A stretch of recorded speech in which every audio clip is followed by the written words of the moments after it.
Est-ce également, votre avis, la Grèce doit-elle quitter la zone euro ?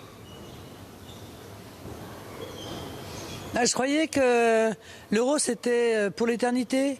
Je croyais que les traités n'avaient pas prévu la sortie d'un pays de l'euro. Voilà tous ces gens qui aujourd'hui veulent la sortie de la Grèce de l'euro. Le problème c'est qu'ils veulent une sortie sale.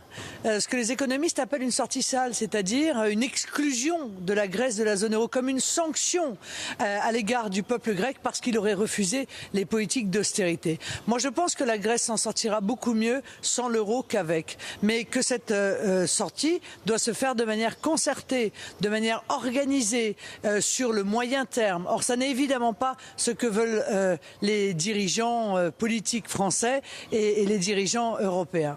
François Hollande qui reçoit Angela Merkel à l'Elysée en fin d'après-midi. Qu'est-ce que vous attendez de François Hollande ?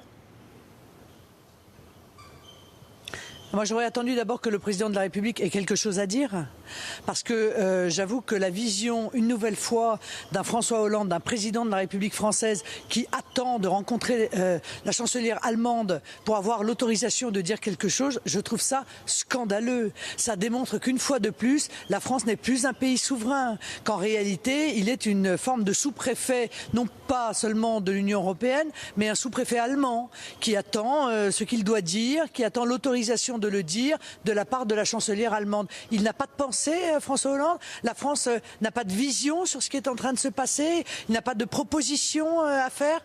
C'est quand même extrêmement inquiétant et ça me conforte dans l'idée que la France n'est plus gouvernée et que donc les Français ne sont plus protégés, quel que soit le domaine d'ailleurs, par leurs dirigeants qui en toutes circonstances laissent pourrir la situation comme on a su très bien le faire avec la Grèce. Si vous étiez à la place de François Hollande, Marine Le Pen, que diriez-vous à Angela Merkel ce soir ? Non mais c'est pas à Angela Merkel que j'irai parler, c'est d'abord à Alexis Tsipras, figurez-vous. Ça me paraîtrait être quand même la moindre des choses. Alexis Tsipras souhaite, semble-t-il, reprendre le cours des négociations. C'est son choix. Il considère que c'est le mandat qui lui a été donné par le peuple grec. Mais c'est pas à Angela Merkel de décider pour l'Union européenne. Enfin écoutez, est-ce qu'elle est présidente de l'Union européenne ? Bon, est-ce que c'est quoi la souveraineté, encore une fois, des différents pays dans cette situation ? Hier soir, on voyait cette classe politique paniquée, pris comme les lapins dans les phares d'une voiture, à ne plus savoir quoi dire, à ne plus savoir quoi faire, et tout le monde se posait une seule question. Que pense Angela Merkel ? Mais Angela Merkel n'est que la dirigeante d'un des pays de l'Union européenne et d'un des pays de la zone euro. La France n'a pas la liberté de penser ? Voilà, c'est ça qui est très inquiétant dans ce phénomène. Donc je pense que la première des choses à faire, ce serait de rencontrer M. Tsipras. Très bien, Marine Le Pen, donc si dans Angela un Merkel. deuxième temps vous étiez donc amené à rencontrer la première puissance européenne, l'Allemagne, Angela Merkel, qu'est-ce que vous lui diriez à ce moment-là ? Est-ce qu'elle est capable de bouger ses lignes ? Quels sont les mots que vous utiliseriez et quel est l'objectif que vous auriez ?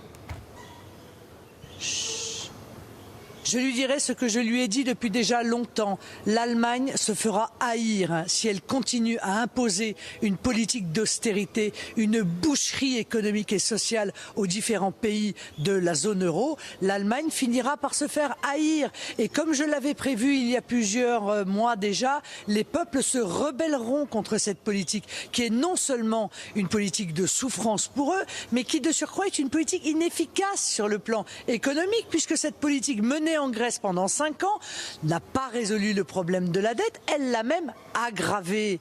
Elle l'a aggravé, poussant la Grèce à avoir aujourd'hui une dette qui est insoutenable. C'est même le FMI qui le dit dans un rapport dont je vous rappelle quand même que l'eurozone a cherché à le camoufler pour qu'il ne soit pas rendu public.